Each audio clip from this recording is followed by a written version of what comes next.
Hey there, my name is Scott. This is Black Gumbo Southern Gardening. Welcome. I'm just out enjoying the garden today. I'm not doing any work. I'm not going to teach you anything.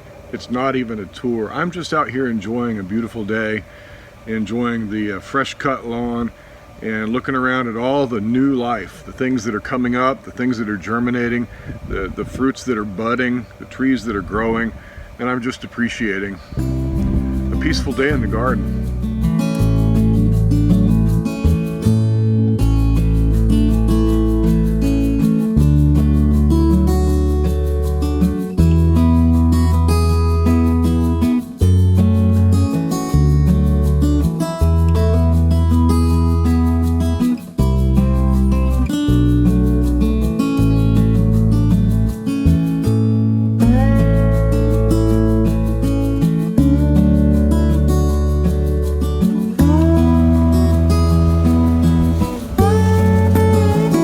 How we pruned it, perfect.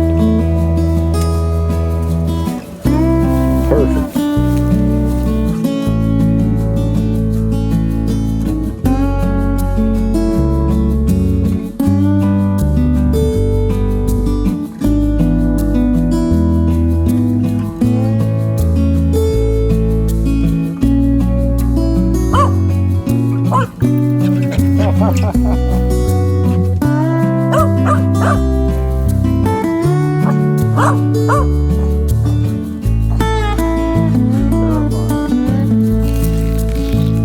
Got some onions bulbing up.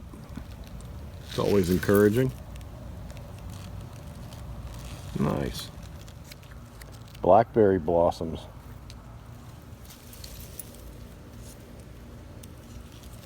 Very nice.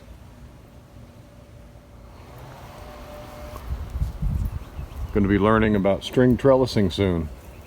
We're going to take this string, drop it down there, and those tomato plants, they will be strung up, one vine.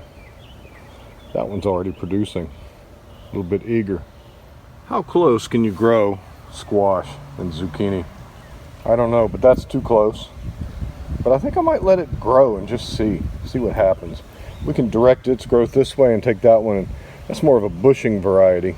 But we can take that one and direct it this way. I hope. We'll see. Elderberries woke up. Got some fertilizer on it. Maybe we'll get some elderberries this year. I've got two plants. The other one is a little bit slow to wake up, and it's in my front yard just up there. So we've got some cross-pollination options. And you're supposed to have that with elderberries. Look at all the blossoms. Look at all the possible blossoms on this bell pepper. I have never had bell pepper plants that produced very heavily. But if each one of these blossoms turns out to be a pepper, man, this ninja bell pepper will be a winner.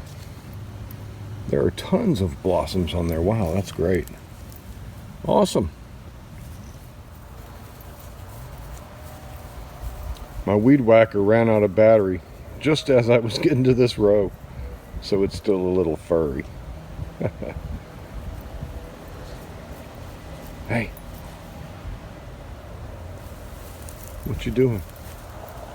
You glad to be out here again? Come on. Oh, there's a good girl. There's a good dog. Yes, ma'am. It seems that Samson, my daikon radish, is having pollination issues. I'm getting lots of flowers, lots of bolting, but I'm not getting any seed pods. Right along here we ought to be seeing seed pods. So possibly this variety is sterile because, after all, it is a hybrid. And I'm thinking that's what's happening.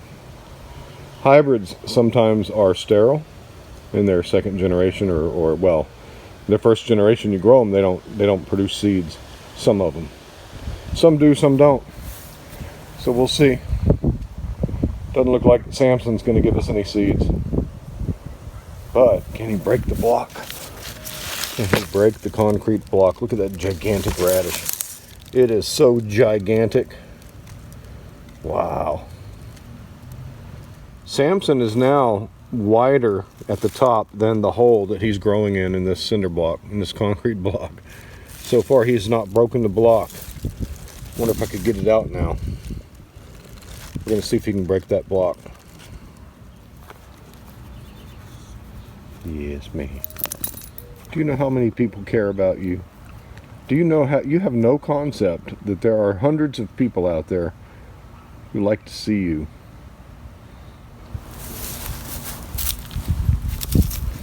Garlic's looking healthy.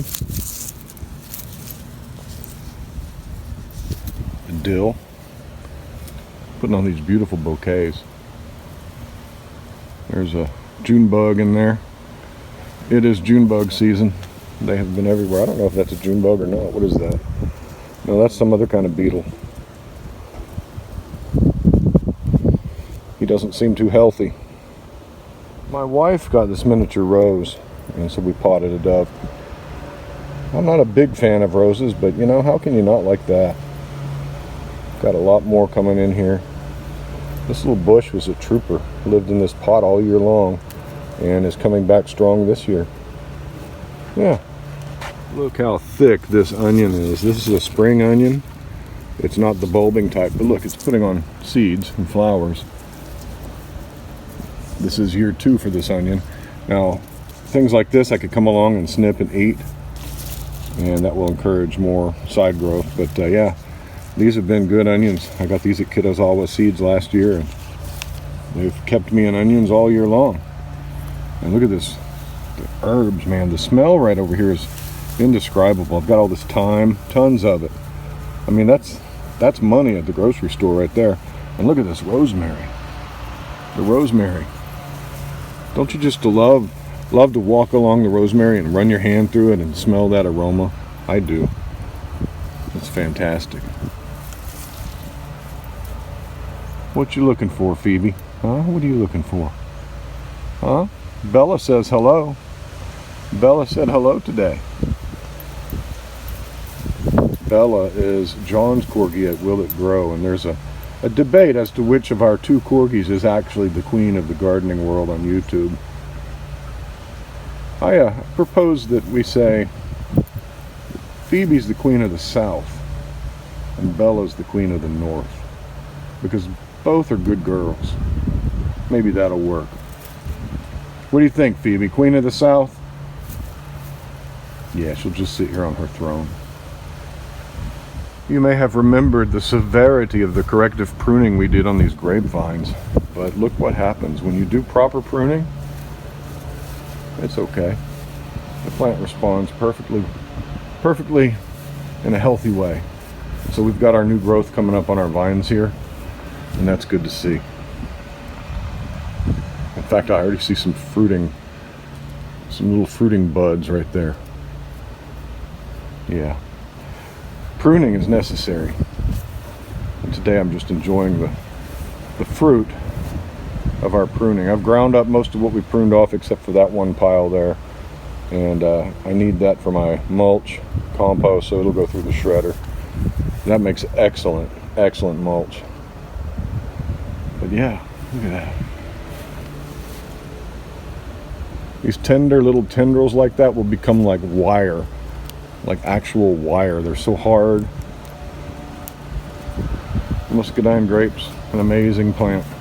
Every year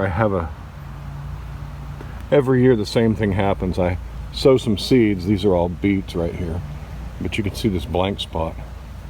Yeah, one of my neighbor's cats comes out here and digs in my fresh soil and uses it for a litter box, and that's not healthy. But what can you do? Well, I'll tell you what you can do. I planted some cucumbers over here, and I have this old metal dog kennel that I laid over the soil until those seeds come up, and that helps to deter the cats. But I've only got one of them, and well, you could put all kinds of things over your soil to deter the cats, but I didn't do it on this one, and sure enough, nice little hole there. Hey, that's gardening.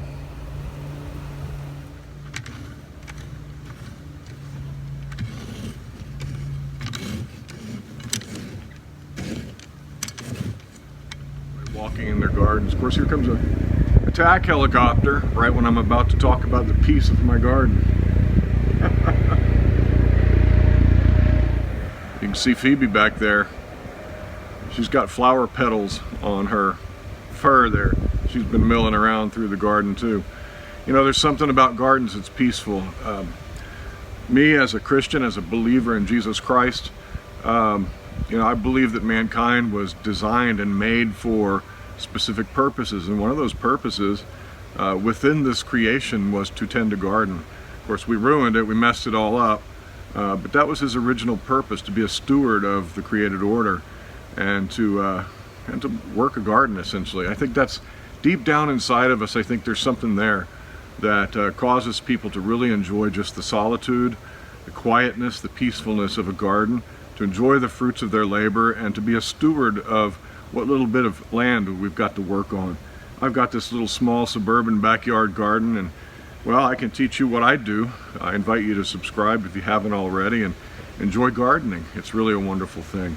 So yeah, there we go. Just a nice day in the garden. No teaching today, nothing like that. We got a lot to do, but weather's about to turn south on us and go sideways, so we'll have that latter part of the week. We're going to do some trellising. Hey, thanks for joining me today. Y'all have happy gardening, and I'll talk to you next time. Bye-bye.